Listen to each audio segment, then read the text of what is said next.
2025 সালে বিশ্বব্যাপী সিনেমার বাজারে হাজার কোটি টাকা আয় করা যেন নতুন এক সোনার মানদণ্ড হয়ে দাঁড়িয়েছে।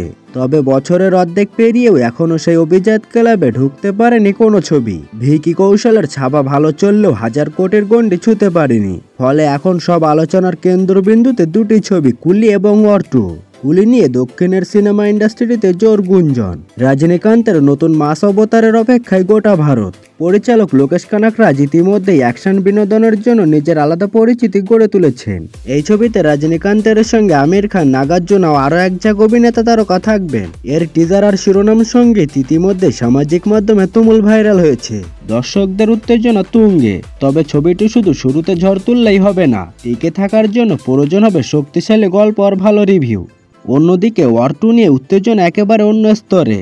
ওয়াইআরএফ স্পাই ইউনিভার্সে এই ছবিটি নতুন এক অধ্যায়। এখানে ঋত্বিক রোশন মুখোমুখি হবেন জুনিয়র এনটিআরের। উত্তরের সুপারস্টার আর দক্ষিণের সুপারস্টার এক ফ্রেমে, এর চেয়ে বড় আকর্ষণ আর কি হতে পারে। পরিচালনায় আয়ান মুখার্জি, যিনি নতুন ধরনের গল্প বলার জন্য পরিচিত।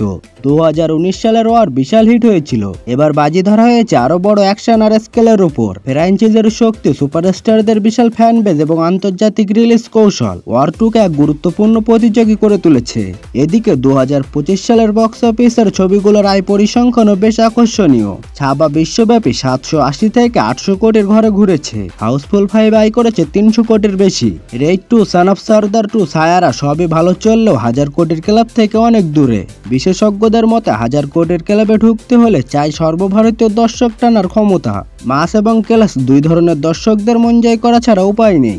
এর সঙ্গে থাকতে হবে আন্তর্জাতিক বাজারে সুপরিকল্পিত মুক্তি, দীর্ঘস্থায়ী রিভিউ, মুখে মুখে প্রশংসা আর ভিজুয়াল ও গল্পে নতুনত্বের ছোঁয়া।